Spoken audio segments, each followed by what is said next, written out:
here's where we are. I think we should be streaming at this point, if I hit the right button. Galatians chapter 1. Again, I'll be reading tonight primarily out of the New American Standard Bible, and some cross-referencing with the ESV. And I'm going to back up to the beginning of verse 6. We've covered through verse 7 already, but back up to the beginning of verse 6 to set context. I am amazed that you are so quickly deserting him who called you by the grace of Christ for a different gospel, which is really not another, only there are some who are disturbing you and want to distort the gospel of Christ. But even though we, or an angel from heaven, should preach to you a gospel contrary to that which we have preached to you, let him be accursed. As we have said before, so I say again now, if any man is preaching to you a gospel contrary to that which you received, let him be accursed. What is he saying there?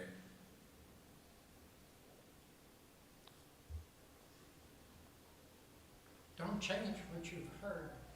Okay. How could he have such confidence in what these Christians had first learned? Because they themselves would know if it's changing. They heard it first. Right. But how could Paul have such confidence in the gospel that they had first received? He preached it to them. He knows what they were told.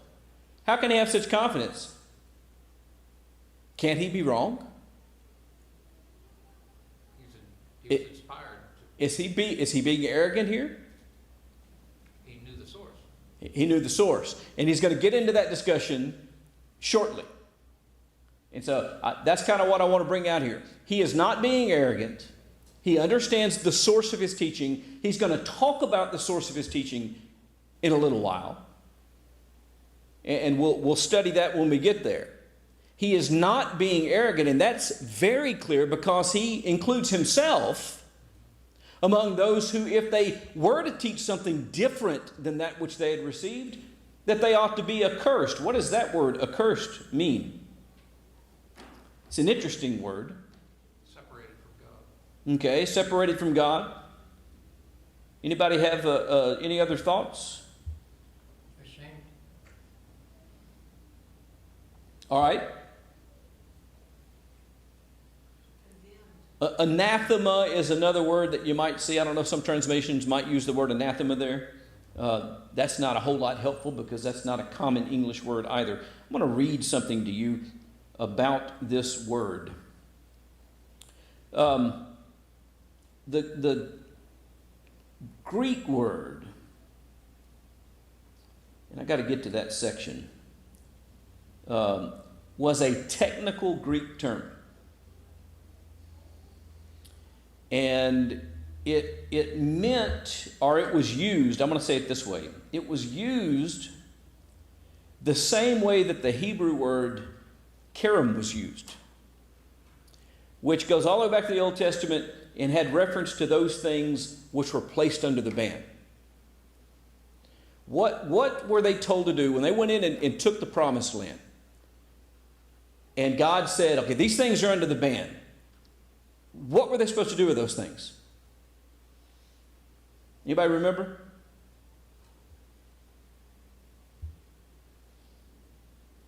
They were supposed to utterly destroy them. They were to bring them outside. They were to set fire to them and burn them to nothing. So when he uses this word here and says, let them be accursed, what he ultimately is suggesting is that someone who would do such a thing needs to fall underneath the judgment of God. They need to be utterly destroyed. What's the New Testament teaching about those who are going to be utterly destroyed? What is being utterly destroyed? Second death. Second death. Separated from God eternally. Eternal separation from God. What do we call it? Hell. One word, 4 letters. Hell. Hell. Being cast into the lake of fire. Being cast into. That's the thing that he's suggesting here. Even if we or an angel from heaven should preach to you an altered, a distorted gospel, someone who would do such a thing deserves to be utterly judged by God, deserves to be cast into destruction, deserves to be banned by God. That's serious stuff. And he's including himself. He's not suggesting that because of himself and because of what he did among them that they absolutely knew the truth. He said they absolutely knew the truth, and he's going to defend that truth that they had received in a moment, explaining where he got it from.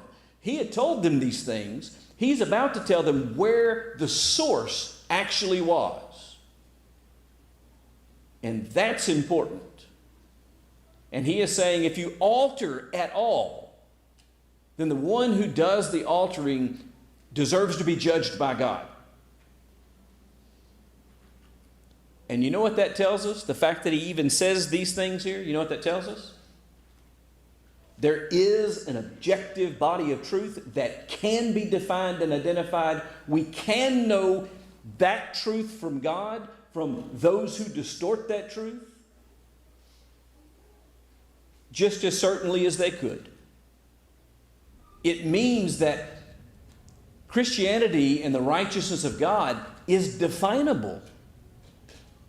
It's identifiable. It can be known. And you can know whether or not you're being told the truth or not.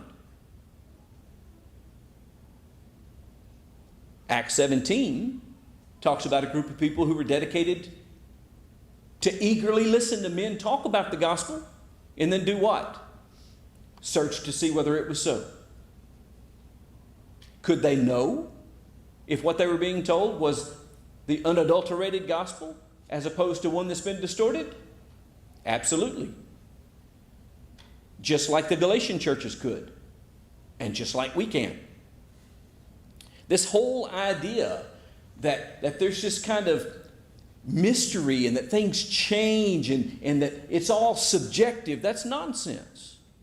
You got your truth and I've got my truth. That's the mantra of today, right? Well, that's your truth, but my truth is different than that. No, it doesn't work that way. Paul doesn't say, hey, if someone comes to you with a different gospel, well, that's their truth. And you can have your truth and they can have their truth and y'all are both okay. He doesn't say that. What's he say? If they come to you with something different, anathema should be pronounced on them. The judgment of God should fall upon them. It's that certain and objective. That same pronouncement was on the Jews of in the Old Testament. They were told, don't subtract from or don't add to the words of this law. And that's repeated by in John's Revelation. He said, if anyone who does, the plagues are written in this book is going to be added to him. That's kind of a recurring theme throughout God's revelation. Right. I don't know how to respond. If you can give that comment a thumbs up, I'd appreciate it. Can't figure out how to do it without disturbing my thought in class. Look at verse 10, which it may be connected paragraph-wise to the things that we just read. I think it's tangentially connected, but not exactly the same idea. But listen to what he goes on to say. For am I now seeking the favor of men or of God? Or am I striving to please men? If I were still trying to please men, I would not be a bondservant of Christ. What's he saying there? What do we know about Paul? Maybe we ought to ask the question that way. He says, if I were still trying to please men. When did Paul try to please men? He was a high-ranking Jewish official. When he was a high-ranking Jewish student. We're going to call him a student. He started to get authority from the officials, right? On fast track. Letters to go out and persecute Christians, and he was really concerned about what other people thought about him. In fact, when he rehearses who he was, he says, look, I'm a Jew of Jews. Both my parents are Jews. I'm a Jew. There's no impurity in my bloodline. Beyond that, I'm a Pharisee of Pharisees. My parents were Pharisees. I'm a Pharisee. We were all Pharisees. And what do we know about the Pharisees? He says about them, they're the strictest sect of our religion. We were devout. We were devoted. We were careful. We learned that he was above his peers in terms of respect from the teachers. We know that his teacher was one of the great teachers, Gamaliel. And he was his star pupil, apparently. And he had the respect of the Sanhedrin Council, and they gave him authority to arrest people. And he was growing in stature, in respect among his people, in moving, as Greg said, on the fast track to being one of the leaders because that was important to him. And what did he do to all that? He says, I counted it as rubbish, as garbage, as refuse. I actually like the way it's put in one translation. I counted it as dung. Now listen, we don't put dung on a real high place. Neither did they. That was... That had to go outside the camp. Yeah, it did. And get buried. You didn't want to leave that on top of the ground. You wanted to hide that, right? He said, all of those things that used to be important to me, that's rubbish to me now. None of that matters. Because he didn't care about pleasing men anymore. The only thing that he's now concerned with is what? Pleasing God. This is what he's talking about. For am I now seeking the favor of men or of God? If he was seeking the favor of men, he would not be saying to them the things that he's saying to them. He would not be worried about them and telling them, essentially, listen, this is a weird thing for someone to tell us, especially someone whom, as he might rightfully claim, he was their father in the faith. He had brought the gospel to them. And I'm not completely making that phrase up. He does use that phrase to describe his relationship with someone that he taught the gospel to. He might count himself as the one who started all of these churches. And be concerned, and as such, if we were concerned about pleasing men, we would want to do what? Build up our authority and our power and our right. He would not have brought himself under question, but he said, look, even if I come to you and tell you something different than what you heard originally, I deserve to be accursed by God. So I'm not telling you these things. I'm not writing this letter to you because I'm trying to please you. That's not my goal at all. My goal is to please God. If I were still trying to please men, I wouldn't be talking about Jesus. In fact, if he was still trying to please men, who would be the most concerned on his mind? Himself. Yes. When he was persecuting the Christians, don't you think he thought he was pleasing God? I know that he did. I absolutely know that he did, because when he talked about it later, he said he did all of those things with an absolutely clear conscience. But what he came to realize is that his motivation wasn't pleasing God. His motivation was really what? Himself. If you'll remember, when Jesus appeared to him, Jesus actually asked him a really interesting and probing question. He said, why are you kicking against the goads? Because see, the Old Testament and the prophets that he knew so well all pointed the way to what? To Jesus. By the way, in this very letter, later on, he's going to talk about the fact that the law was a tutor to lead us to Christ. But what was he doing? He was persecuting Christ. He didn't lack a knowledge of the law. He knew the law. He was fighting against where it naturally should lead him, which is to faith in Jesus. He wasn't. He thought he was trying to please God. He would have said he was trying to please God. But what he was really trying to please was what? Himself. He was really trying to gain something for himself. To gain a reputation, to gain a place, to gain power, to gain prestige, to get whatever you want to call it. But that's changed now, and that's the point that he's making for them. I'm not telling you this to raise my stock. If I was trying to raise my stock, I wouldn't be preaching Jesus to you.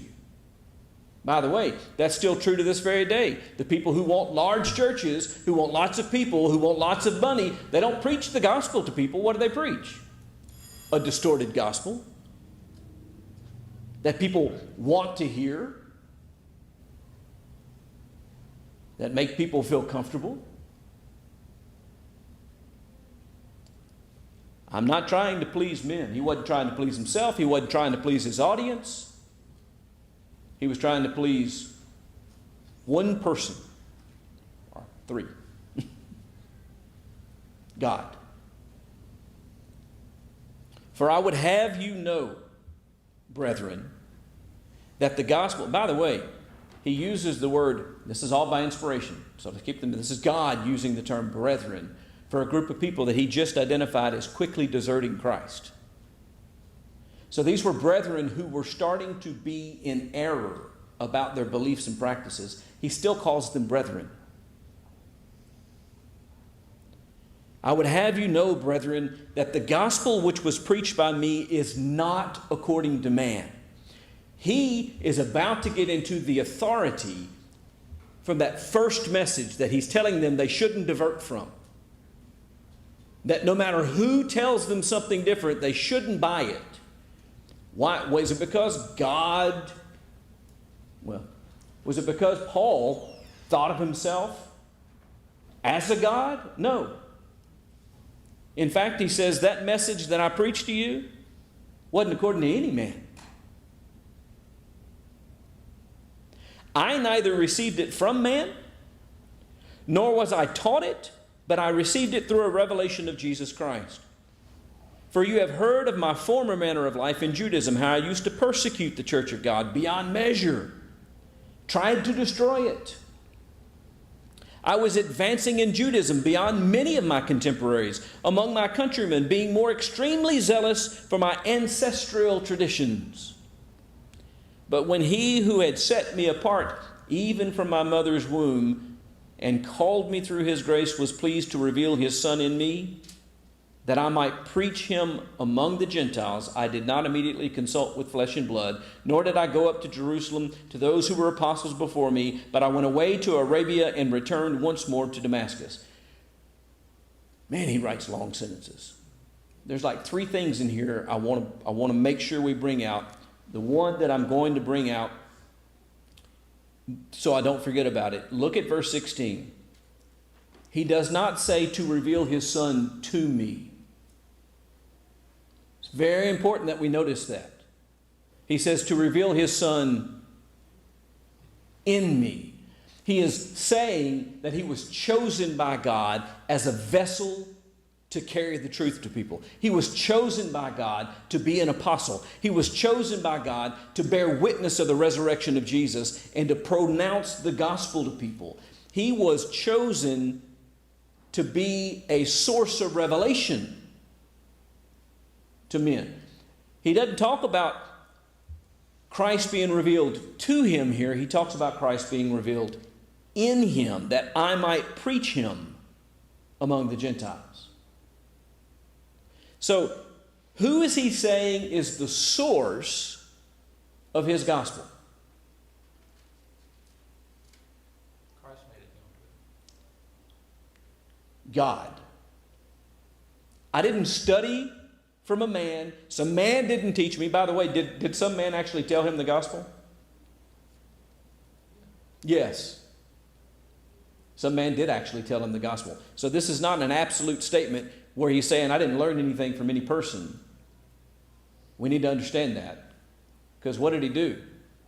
The Lord appeared to him, he went blind, he went into the city, and he was told there what he must do. Somebody told him.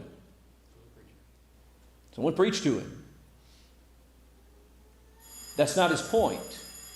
His point is that the gospel that he preached wasn't something that he sat down and learned from anybody, not even from the other apostles.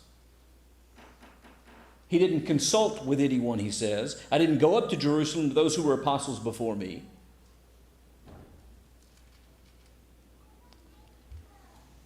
I went to Arabia and then I went back to Damascus.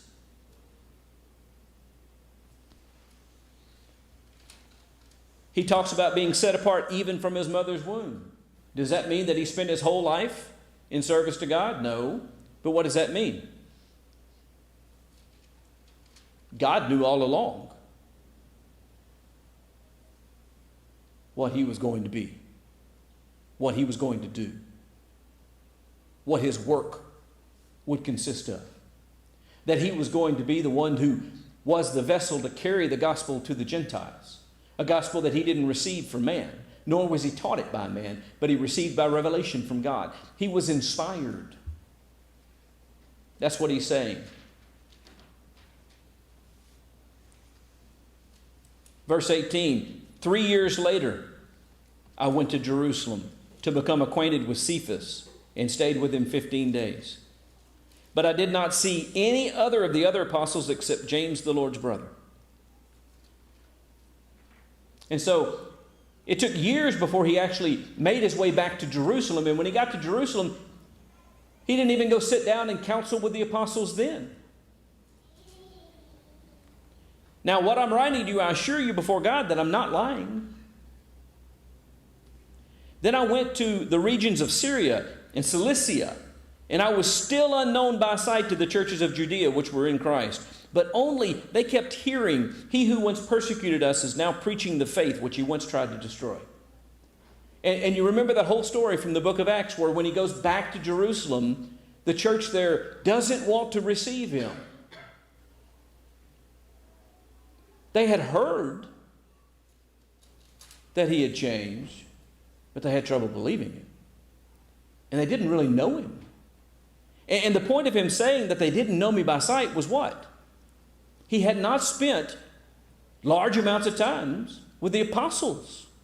He had not spent large periods of time with the folks in Jerusalem. He is still underscoring that the source of his teaching was not men. That the source of his teaching was revealed directly by God. And so the authority that he is claiming, and he's chastising them for deserting so quickly that gospel, is not his own authority, but rather is divine authority. You're rejecting God when you reject that gospel. We, if we preach or distort the gospel, are distorting God's message, not men. They were glorifying God because of me, he goes on to say. The clock says I need to stop. He's not finished. This discourse continues to go, but we have to understand that the whole point that he's making here is we are not talking about a message that has risen up in the mind of man. We have a message that was delivered directly by God to inspired men. And that message can't be changed. It can't be altered. It has to be taken exactly as it is, because if we distort it, it draws people away from Christ and upsets their faith. So we need to be very careful. By the way, that's why James tells us to be very careful when we're teachers, to make certain about what we're saying, that it's true. And the way that he tells us to be certain about that and to be very careful about that is to give us the warning that we're going to do what? We're going to incur a judgment based upon it. We're not messing with some human's message. We're messing with God's message. Got to stop. Anybody have any questions or comments before I do? All right, thank you.